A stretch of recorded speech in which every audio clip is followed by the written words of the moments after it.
Merci de votre fidélité. 20h sur la télévision Futur Média. Bonsoir à toutes et à tous. Bienvenue à cette principale édition. Les titres, c'est dans un instant. Après plusieurs années de lutte, le décret des pensions des enseignants-chercheurs enfin signé. Une victoire pour le syndicat autonome de l'enseignement supérieur qui, depuis 5 ans, se bat pour obtenir gain de cause. Khombole, une commune centenaire, la célébration de ses 100 ans a coïncidé avec la journée du 8 mars dédiée aux femmes, occasion pour les populations de rendre un vibrant hommage à Kodali Nying, fondatrice de la localité. Initiée il y a 29 ans par Feu Golbert Diagne, la 29e édition des Camille de Saint-Louis a vécu, en présence de nombreuses personnalités, la construction d'un nouveau cimetière parmi les doléances du comité d'organisation.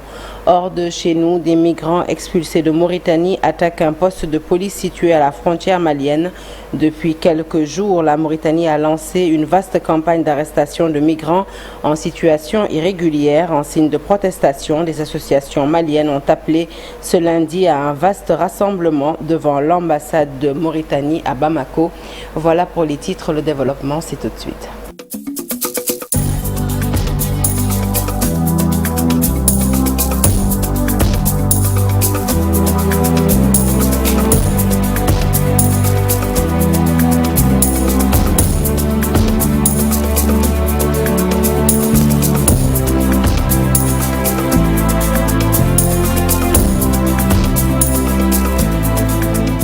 Bonsoir à toutes et à tous. C'est une victoire syndicale majeure après plusieurs années de lutte et de négociations acharnées. Le gouvernement du Sénégal a finalement signé ce vendredi 7 mars le décret modifiant le texte de 2020 sur l'allocation spéciale de retraite des enseignants-chercheurs et chercheurs des universités publiques. Ce texte intègre désormais la reversion de la pension aux ayants droit ainsi que la prise en compte de la prime de recherche dans le calcul de la retraite. Depuis la signature de l'accord initial en 2018 entre le syndicat autonome de l'enseignement supérieur et le gouvernement, les enseignants-chercheurs avaient consenti à des réformes majeures pour assurer une meilleure pension de retraite. Ces mesures incluaient une augmentation de leur charge de travail de 20% ainsi qu'un élargissement de l'assiette des cotisations. Enfin, l'introduction d'un régime complémentaire, mais pourtant une injustice subsistait. Les veuves et orphelins des enseignants-chercheurs décédés ne bénéficiaient que d'une reversion minimale de la pension, bien en deçà des nouvelles dispositions actées. Face à cette anomalie, le SAES avait multiplié les actions depuis 2020 pour rétablir les droits des ayants cause. Parlons environnement à présent avec l'avancée de la langue salée dans la région de Fatick qui mérite une prise en charge. Elle a des conséquences néfastes sur la vie des communautés. L'association Fatick Ndiaye Ndiaye Ca Kanam veut que les retombées de l'exploitation du pétrole et du gaz servent en partie à résoudre cette problématique qui, il faut le dire, appauvrit les sols et rend l'eau imbuvable dans plusieurs localités de la région. Le point, c'est avec Aminata Goudiaby et Abdoukarim Bey. La salinisation des sols arables et des nappes d'eau douce est un phénomène qui ne s'arrête pas dans la région de Fatick. Une problématique très sérieuse qui mérite réflexion. Les ONG et plusieurs projets de l'État interviennent, mais les conséquences sont toujours visibles. L'avancée de la langue salée au niveau de Fatick est une problématique qui doit quand même être prise en charge. Mais au-delà de cette avancée, je veux dire, pour la salinité également, l'avancée de la langue salée. Ça, je pense qu'il y a des spécialistes déjà qui doivent se mettre autour d'une table pour étudier la question. Voir d'abord quelles sont les limites, qu'est-ce qu'il faut faire, à quel niveau il faut le faire et avec qui il faut le faire. Parce que je pense que sur le plan du reboisement, en relation avec les eaux et forêts, il y a des espèces qui peuvent atténuer l'évolution de cette langue salée. Qu'on puisse donc identifier ces espèces, qu'on identifie des espaces qui doivent être reboisés en vue de faire le travail ensemble avec les populations qui vivent la situation. Je pense que si on se met autour d'une table, on peut trouver quand même une solution. Il faut de gros investissements. Une partie des recettes de la production du pétrole offshore de Sangomar pourrait aider à régler ce problème de la langue salée. Sangomar offshore profond se trouve dans la région de Fatick. La région de Fatick qui abrite ce projet devrait normalement, dans le cadre de la responsabilité sociétale de l'entreprise Woodside, voir quand même des retombées de cette activité. Ça, nous lançons un appel aux autorités actuelles pour quand même, de ce côté, Woodside puisse quand même tourner vers des populations de la région de Fatick, parce que ce n'est pas seulement un département, c'est toute la région de Fatick qui doit bénéficier donc des retombées de ce projet. L'association Fatick Ndiaye Ca Kanam a organisé une journée d'investissement humain à l'hôpital régional de Fatick.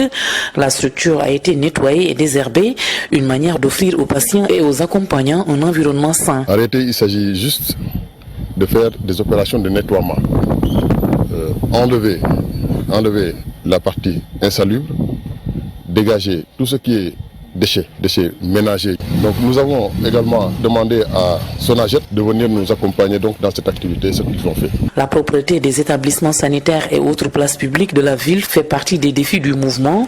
Il a déjà mis à la disposition de l'hôpital régional un lot de bacs à ordures et de matériel de nettoyage.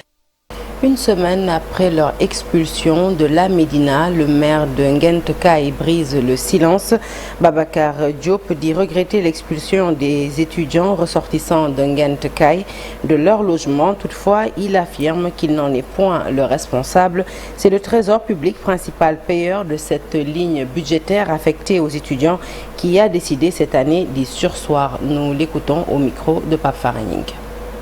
C'est une situation que nous déplorons en tant que maire de cette commune, parce que voir ses fils, voir ses neveux, ses nièces être déguerpis de leur appartement se trouver, vraiment ça nous fait très mal, et vraiment nous exprimons toute notre compassion envers ces étudiants-là. Maintenant, j'avais pris l'engagement de voter au niveau du budget, dans le budget de 2023, de proposer au conseil municipal d'augmenter la subvention de 4 millions à 10 millions pour 2023 afin de pouvoir prendre en charge ces deux appartements, un pour les garçons et un pour les filles, ce qui a été fait par le conseil municipal. Voté et approuvé par le sous-préfet de l'arrondissement de Paoskoto.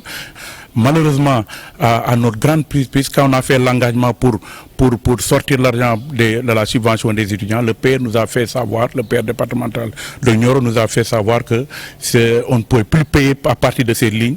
Aujourd'hui, donc ça, ce n'est pas de la compétence des mairies, en l'occurrence la mairie de Nguent Kai, de payer des subventions aux étudiants à partir de cette ligne budgétaire. C'est la plus grande subvention allouée à des étudiants dans le département de Nioro. Ça, je tenais à préciser ça. À l'occasion de la journée internationale consacrée aux droits des femmes, le consortium Jeunesse Sénégal, en partenariat avec la fondation Mastercard, a organisé une série d'activités axées sur le renforcement des capacités et le leadership des jeunes femmes. Un panel dédié aux défis de l'entrepreneuriat féminin a permis d'échanger sur les besoins de ces femmes, mais aussi sur les solutions d'accompagnement. Une initiative saluée par les participantes qui y voient ainsi une opportunité de développer leurs projets, mais aussi de renforcer leur autonomie. Je vous propose d'écouter une des bénéficiaires. Elle s'appelle Khady Diop et nous en dit au micro d'Abdoulaye Patéane. Le cœur, même la cible première au niveau du consortium Jeunesse Sénégal. Donc on a voulu organiser cet événement-là où on renforce les capacités des jeunes filles, notamment sur des thématiques bien déterminées qui nous ont été demandées par les jeunes, mais qui sont aussi en adéquation.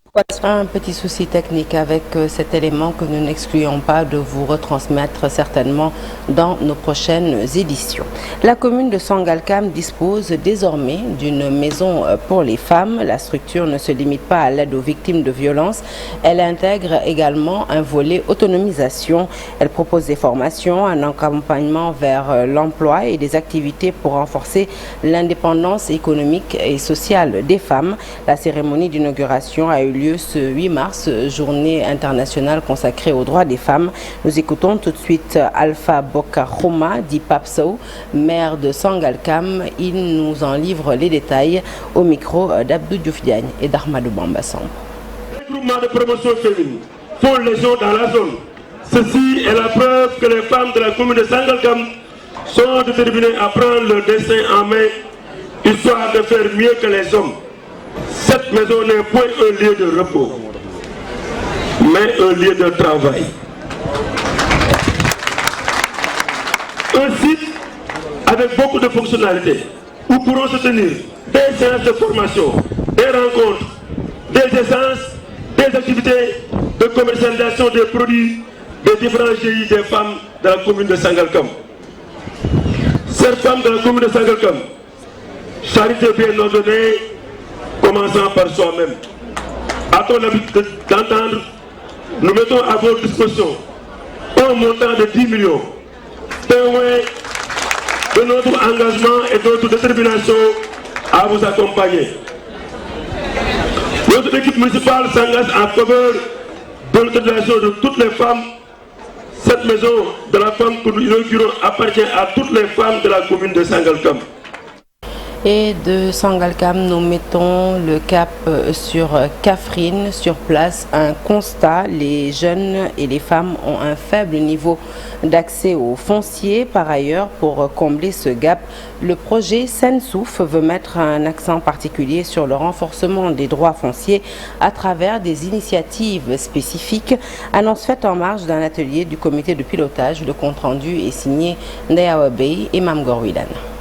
L'accès au foncier à Kermbouki demeure un défi majeur pour les jeunes et les femmes. Cette situation entraîne souvent des conflits selon le maire de cette commune rurale située dans le département de Kaffrine.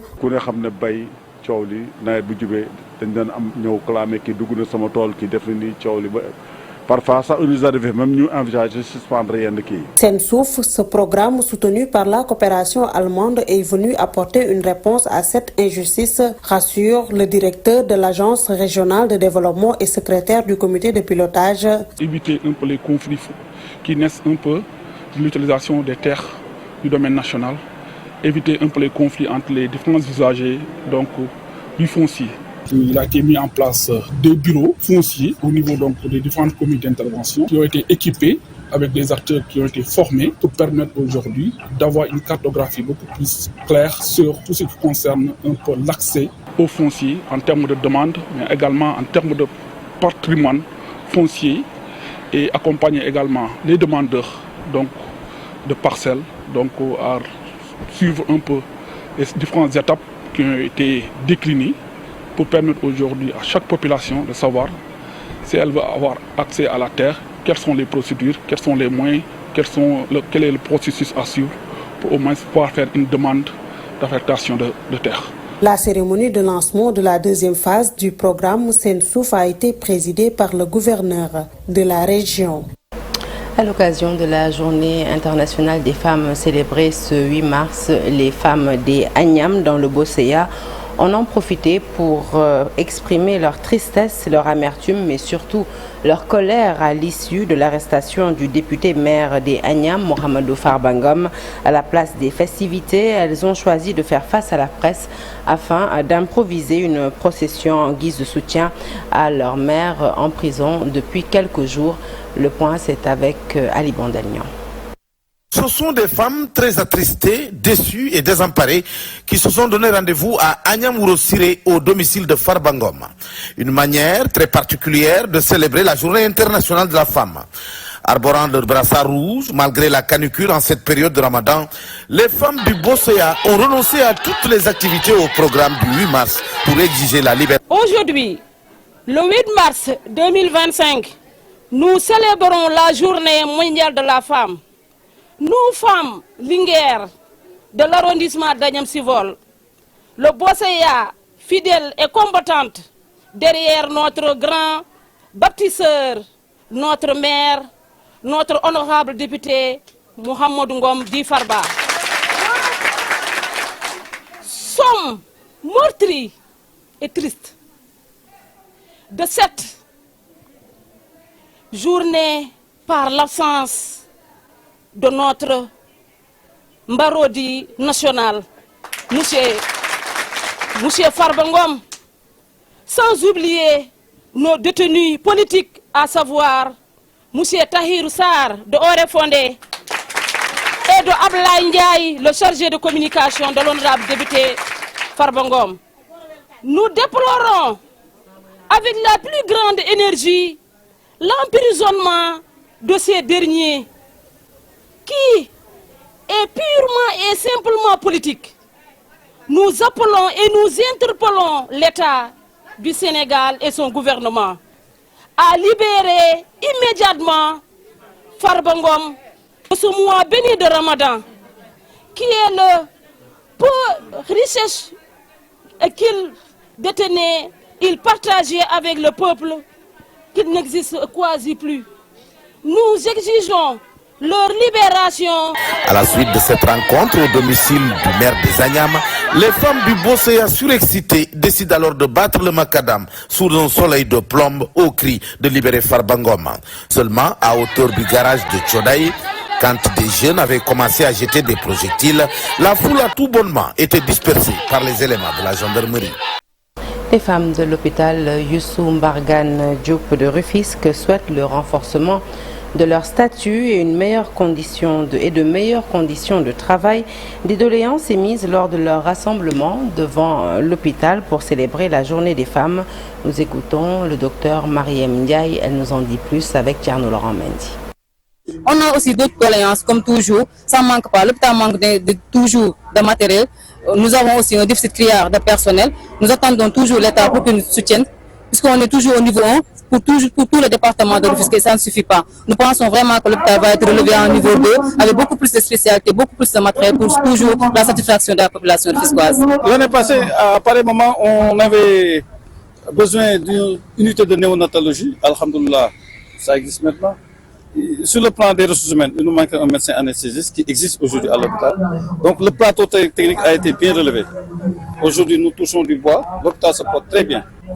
Donc je lance un appel à toutes les grandes entreprises de la place dans le cadre de la RSE pour venir appuyer cet effort de ces femmes-là pour que les femmes et les enfants du département puissent mieux être pris en charge. Voilà, c'est l'appel que je lance à toutes les entreprises. Fidèle à ses engagements envers l'inclusion et l'égalité, l'armée sénégalaise a elle aussi marqué avec solennité la journée internationale des droits de la femme. En présence du chef d'état-major général des armées, le général Mbaye Cissé, l'institution a mis à l'honneur ces femmes, soulignant leur rôle fondamental au sein de la Grande Muette. Le reportage est de Biramdour, les images de la DIRPA. Ce 8 mars, l'armée sénégalaise, fidèle à son engagement pour l'égalité et les droits humains, a marqué la journée internationale des droits de la femme. Placée sous le thème « Pour toutes les femmes et les filles, droits, égalité et autonomisation », cette journée souligne l'importance de l'inclusion et de l'autonomisation des femmes dans toutes les sphères de la société. Nous avons célébré, à l'instar de la communauté internationale et nationale, la journée internationale de la femme, du 8 mars, qu'on a un peu anticipé, comme le 8 mars tombe sur un samedi. La célébration de l'armée, cette fois-ci, a été vraiment très sobre, à l'image du mois de Carême et de Ramadan.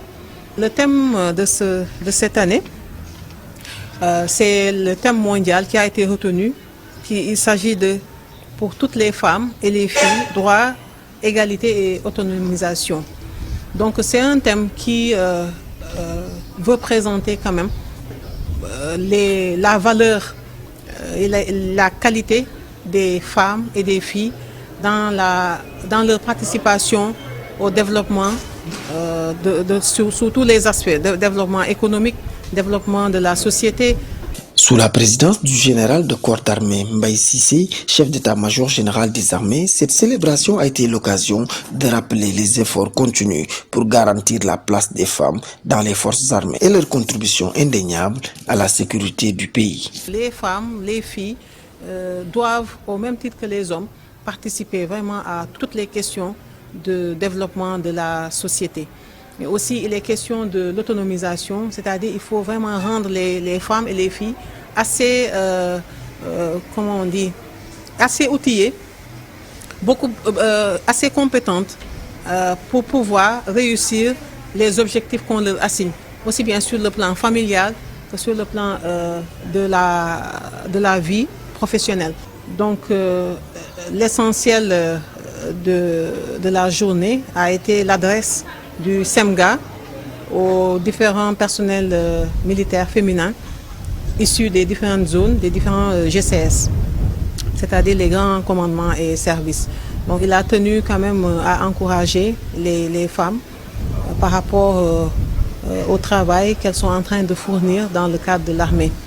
Donc il a profité aussi de cette occasion pour rappeler certains acquis, droits, qui ont été engrangés dans l'armée et aussi nous faire des recommandations d'amélioration de l'intégration du genre dans les armées. À travers ce moment solennel, l'armée sénégalaise a réaffirmé son soutien aux femmes, renforçant ainsi les valeurs de droit, d'égalité et d'autonomisation pour un avenir plus équitable et plus juste. Oui, en fait, cette célébration, elle vient à son heure parce que maintenant, depuis, disons, 5-6 ans, l'armée en a fait une action prioritaire. Chaque année, on célèbre la journée du 8 mars. Donc, on a eu différentes célébrations ou parfois même on a eu à convier les femmes des autres forces de défense et de sécurité avec nous pour célébrer cette date du 8 mars. Donc, c'est un événement très important maintenant dans l'agenda de l'armée parce que même si nous, on le célèbre au niveau de l'état-major, les autres armées, enfin, si je dis les autres armées, c'est-à-dire l'armée de terre, air, mer, elle célèbre aussi cette journée pour dire que c'est très important dans la vie des femmes de l'armée. Je vous l'annoncer en titre, Khombole a 100 ans cette année. Les activités du centenaire ont coïncidé avec la célébration de la journée de la femme. Les femmes de Khombole sur la ligne de départ ont dirigé ces festivités. Khombole a cette particularité. Elle est l'une des rares localités au Sénégal à avoir été fondée par une femme. Il s'agit de Koda Ligning. Son parcours, mais aussi son histoire, a été relaté aux femmes de la commune pour qu'elles s'en inspirent. Le reportage est signé Charanta Diop et Saïlatia. Khombole célèbre la journée de la femme qui coïncide avec le démarrage des activités du centenaire, des activités qui s'inscrivent dans le cadre de projets de développement. Tous ceux qui sont derrière ont voulu honorer la femme à travers cette journée du 8 mars. Pour le démarrage des activités du centenaire, c'est un honneur pour toute femme khomboloise. Sous la houlette du maire de Khombole, des activités sont déjà menées pour accompagner les femmes de Khombole. Nous les avons accompagnées également en termes de formation. Vous allez voir tout de suite toutes les expositions qui ont été faites dans la production de biens et de services par les femmes. Financement, nous avons pu déclencher un financement de 40 millions avec 0% d'intérêt, 0 francs de frais de dossier. Khombole a cette particularité et l'une des rares localités du Sénégal a été fondée par une femme, Koda Ligning, que nous voulons aujourd'hui présenter aux jeunes khombolois, aux femmes khomboloises et aux filles khomboloises pour qu'elles s'en réfèrent par rapport à sa générosité, par rapport également à l'hospitalité qui a fait naître cette localité entre les mains d'une femme. Idrissa Diagne, le président du comité de pilotage, est revenu sur l'objectif qui est visé à travers ce centenaire. Que tous ceux qui ne connaissaient pas Khombole puissent le connaître, de faire de sorte que Khombole soit une ville attractive. C'est une ville qui s'inscrit dans un développement. Les femmes de Khombole sont les premières à entrer en action pour la réussite du centenaire de Khombole. Parlons culture à présent avec notre capitale Dakar qui abrite l'exposition photographique Oser changer. Initiée par la coopération italienne, cette exposition met en lumière la résilience des femmes face aux défis sociaux et humanitaires. Un hommage visuel pour louer leur force et leur courage. Giovanni Grandi est le directeur de l'Agence italienne pour la coopération au développement. Il nous en dit plus au micro de Biram Dour. On a choisi cette date justement parce qu'on voulait communiquer des résultats sur des initiatives que l'on est en train de financer, qui sont en cours d'exécution et qui visent justement à remettre en parité les droits entre l'homme et la femme et surtout supporter l'autonomisation de la femme qui est un de ses droits. On a fait une formation à des photographes pour utiliser la photographie pour communiquer. Études qui disent que par exemple si les femmes avaient un rôle plus important dans la société, la croissance du produit national brut aurait une croissance très très importante. Donc c'est un changement dans les relations. Et nous, à mon avis, on doit, en tant qu'hommes, aussi commencer à à comprendre, à écouter et à se rendre compte qu'il y a des efforts qui sont faits de la part des femmes qui sont très importants et qui méritent des droits. L'Association des écrivains du Sénégal a un nouveau président. Il s'agit d'Abdoulaye Fodé Ndione, poète, écrivain et éditeur. Il a été élu à la tête de l'organisation à l'issue d'une assemblée générale tenue le samedi 8 mars au siège des écrivains sénégalais. Il succède ainsi à Alioune Badara Bèye, figure emblématique du monde littéraire, disparu le 1er décembre 2024 à Dakar. Un homme de lettres et d'engagement, ancien président d'Afri-Livre et de l'Union des écrivains d'Afrique, d'Asie et d'Amérique latine, Fodé Ndione était jusqu'à son élection vice-président chargé de l'organisation de l'Association des écrivains du Sénégal. Son parcours dans le monde de la littérature et de l'édition est reconnu. Il est l'auteur de nombreux ouvrages de poésie, de nouvelles et de romans, parmi lesquels Cœur en location, Taxi Woman, Pièce à conviction, Affluence, Des pas sur la mer, Faubourienne ou encore L'écho des dunes et sentiers perdus. Voilà, toutes nos félicitations donc à Abdoulaye Fodé Ndione, nouveau président de l'Association des écrivains du Sénégal.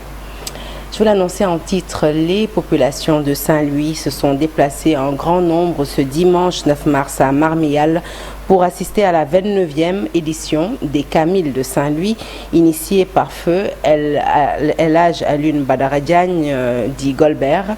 Le comité d'organisation a saisi l'occasion pour plaider la construction d'un nouveau cimetière dans la vieille ville à cause de la saturation de ces deux principaux cimetières que sont Marmial et Tchakandiaï.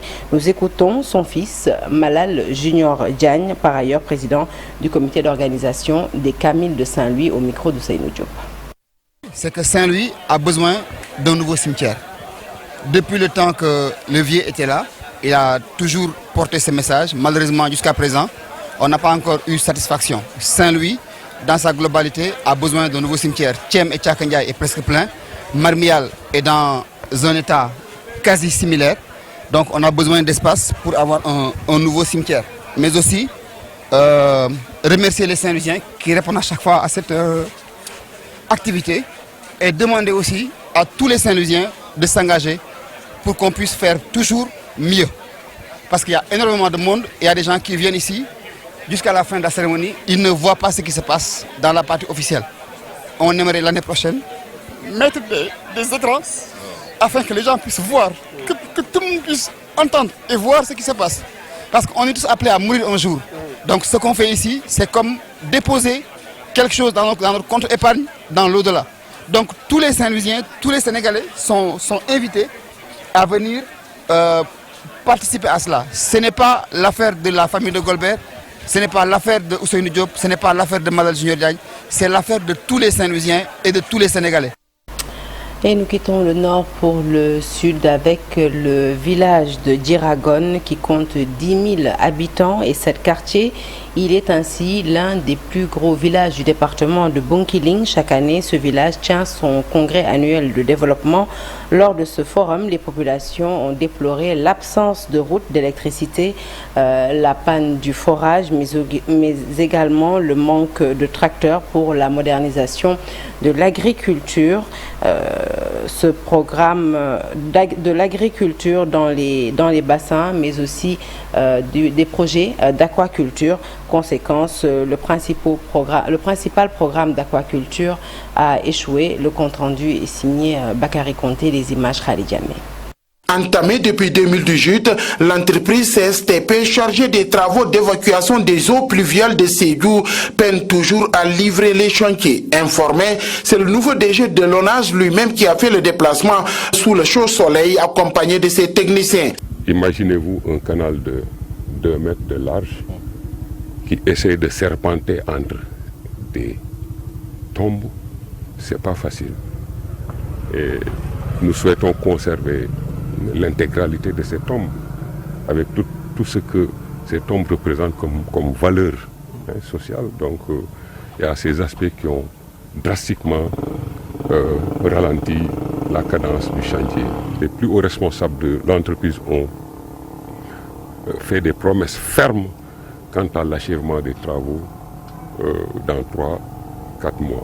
Sédhiou va aussi bénéficier d'un système de gestion des eaux usées. C'est un programme qui nous permettra à terme de réaliser à peu près 52 km de réseau d'eau usée, la construction de 2 stations de pompage, le raccordement de 1250 ménages à l'égout, mais également la construction d'une déposante de boue de vidange de 120 m3 jour, ainsi que d'une station d'épuration de 2000 m3 jour. Vu l'engagement et la détermination du nouveau DG Seyni Diène, le deuxième adjoint au maire Omar Kanté espère enfin que l'entreprise va respecter sa promesse. Nous saluons à sa juste valeur le déplacement de monsieur le directeur général et toute son équipe, l'équipe technique qui l'accompagne pour venir constater de visu l'évolution des travaux avec l'entreprise qui est là et les engagements qui ont été pris, surtout pour achever ce travail qui a perduré et vraiment dont les récriminations nous remontent des populations. Le nouveau DG de l'ONAS, Seyni Diène, a aussi demandé aux différentes parties de tenir des réunions hebdomadaires et une mission de contrôle de l'ONAS sera tout le temps sur le terrain pour l'achèvement des travaux d'évacuation des eaux pluviales d'ici fin juin. Hors de chez nous, des personnes migrantes sur le point d'être expulsées de Mauritanie ont attaqué et brûlé samedi un poste de police à Gogui, à la frontière malienne, selon des sources sécuritaires et administratives. Après avoir été débarqués pour franchir la frontière avec le Mali, les expulsés ont attaqué le poste de police à coups de pierre avant d'y mettre le feu, a affirmé à l'AFP une source sécuritaire. Les vidéos publiées sur les réseaux que l'agence France Presse n'a pas pu authentifier montrent l'intervention des forces de l'ordre faisant usage de grenades lacrymogènes pour disperser les personnes migrantes. Ce pays majoritairement désertique d'Afrique de l'Ouest sur la côte atlantique est un point de départ pour de nombreuses personnes migrantes venues de toute la région qui tentent de rejoindre l'Europe en prenant la mer. Depuis plusieurs jours, la Mauritanie procède à une vaste campagne d'arrestation et de refoulement de migrants en situation irrégulière très controversée sur les réseaux sociaux et par des organisations non gouvernementales. En signe de protestation, des associations maliennes ont appelé à se rassembler lundi matin devant l'ambassade de Mauritanie à Bamako. Au Gabon, 4 candidats sur les 23 ont été retenus en vue de l'élection présidentielle du 12 avril prochain, annonce ce dimanche 9 mars par le ministre de l'Intérieur. Parmi ces candidats figure le président de la transition, Brice Clotaire, Oligui Nguema, l'ancien premier ministre Alain-Claude Billy Bizier et Joseph Lapensé Essingon, ainsi que Stéphane Germain Iloko Boussengi. 19 candidats ont été recalés comme le syndicaliste Jean-Rémy Yama. Ils ont 72 heures pour faire un recours à la Cour constitutionnelle. Voilà qui met un point final à cette édition que je suis ravie de vous avoir présentée. L'actualité se poursuit sur toutes nos plateformes digitales. Excellente suite de programmes en notre compagnie et bon début de semaine à toutes et à tous.